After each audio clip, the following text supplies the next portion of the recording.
নিতুজ হেসেলে আপনাদের স্বাগত। ঘরোয়াভাবে একেবারে নিরামিষ একটা পনিরের রেসিপি নিয়ে আমি চলে এলাম। 250 গ্রাম পনির লম্বা করে কেটে নিলাম।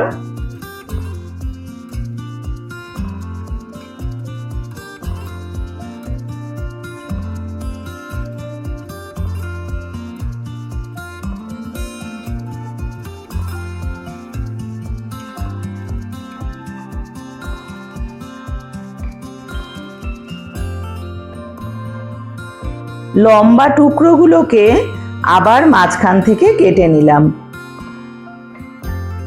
টুকরোগুলো মোটামুটি সমানভাবেই কাটা হয়েছে। এবারে আমি একটা প্যান নিয়ে নিলাম, নিয়ে সেটাকে গ্যাসে বসিয়ে দিয়ে গ্যাসটাকে জ্বালিয়ে দিলাম।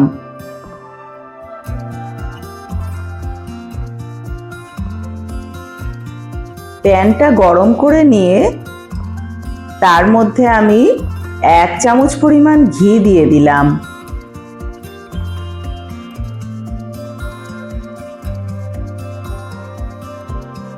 দিয়ে ঘিটাকে আমি একটা খুন্তির সাহায্যে একটু নাড়াচাড়া করে গরম করে নিলাম। গ্যাসের ফ্লেমটা এই সময় আমি মিডিয়ামে রেখে পনিরের টুকরোগুলোকে গরম ঘিয়ের মধ্যে ছেড়ে দেব। দিয়ে 1 মিনিট সময় ধরে একটু নেড়ে চেড়ে দুপাশ হালকা করে ভেজে নেব।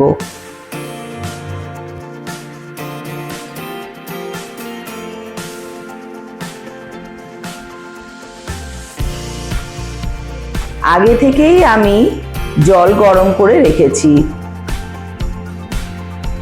গরম জলটা আমি একটা পাত্রের মধ্যে ঢেলে নিলাম। পনিরগুলো আমার ভাজা হয়ে গেছে।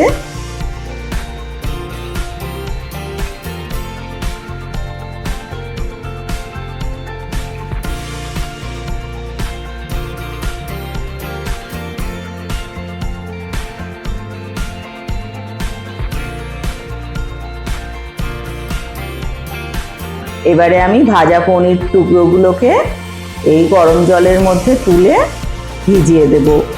15 থেকে 20 মিনিট ভিজিয়ে রাখলেই বেশ নরম হয়ে যাবে।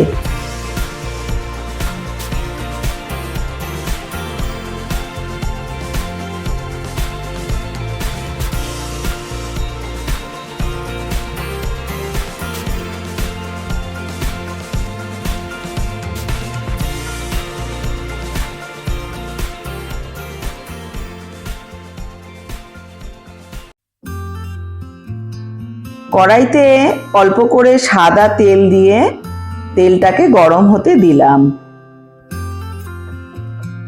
তার মধ্যে আমি আগে থেকে ভিজিয়ে খোসা ছাড়িয়ে রাখা 10 থেকে 12টি কাজু বাদাম আর 4 থেকে 5টি আমন্ড বাদাম দিয়ে একটু নেড়ে চেড়ে নিলাম।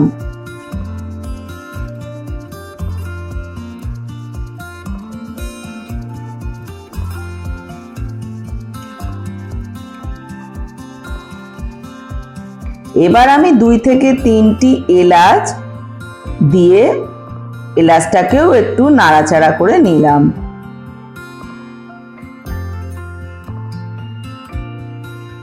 ½ ইঞ্চি পরিমাণ আদা আর 2টো কাঁচা লঙ্কা এই সময় দিয়ে এগুলোকেও আমি ভেজে নেব একসাথে।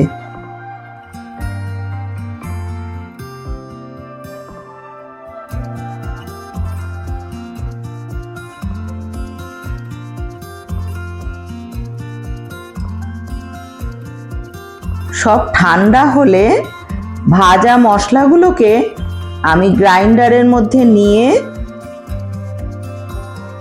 তার মধ্যে 4 থেকে 5 চামচ টক দই দিয়ে আমি পিষে নিলাম। অর্ধেক রান্না আমার এখানেই শেষ।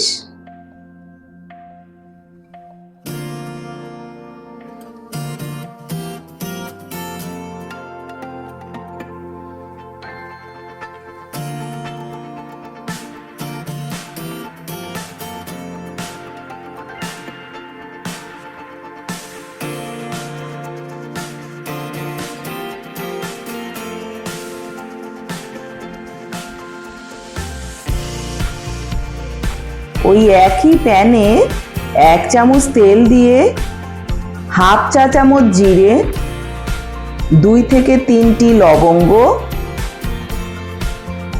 1 থেকে 2 টুকরো দারচিনি যোগ করে কম আঁচে 1 মিনিটের জন্য ভেজে নিলাম।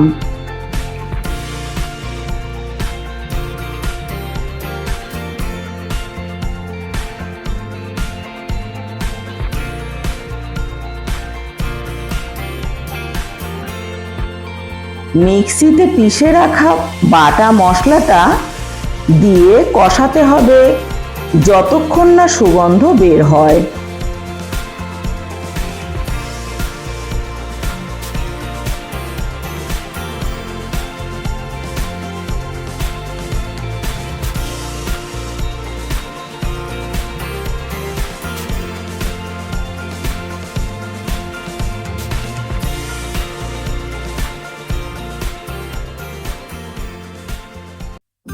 এই সময়ে স্বাদ অনুযায়ী লবণ, 1 চা চামচ ধনে গুঁড়ো, হাফ চা চামচ জিরে গুঁড়ো দিয়ে একই সাথে আবারও কষিয়ে নিতে হবে ভালোভাবে।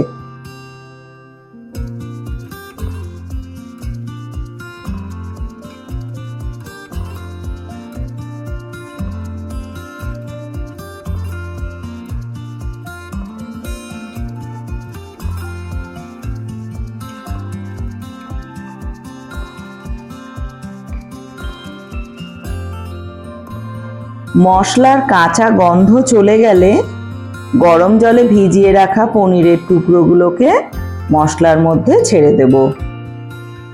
দিয়ে ভালোভাবে পনিরের টুকরোগুলোকেও মশলার সাথে কষতে থাকবো। যত ভালোভাবে কষা যাবে ততই খেতে স্বাদ হবে।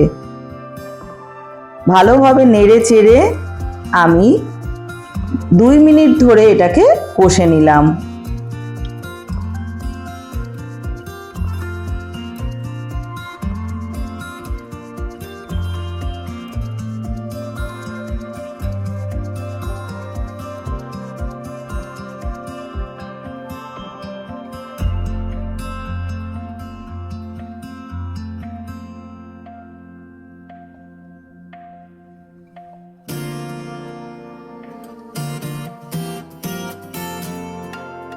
একসাথে কষে উঠলে হাফ কাপ পরিমাণ দুধ দেব। একটু ফুটে উঠলেই হাফ চা চামচ কেওড়া জল আর হাফ চা চামচ গোলাপ জল দিয়ে দিলাম।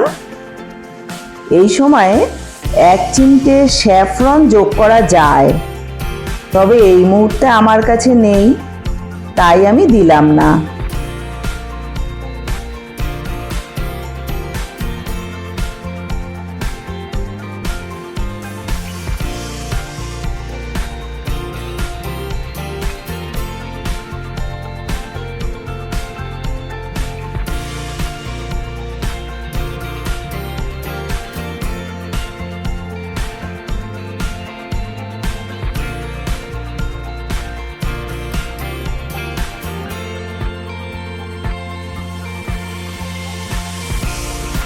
গ্রেভি ঘন হলে আঁচ বন্ধ করে 1 চামচ কসুরি মেথি হাতে একটু ঘষে নিয়ে দিয়ে দিলাম, আর তার সাথে দিয়ে দিলাম 1 চামচ ঘি দিয়ে ঢেকে রাখলাম খাওয়ার আগে পর্যন্ত।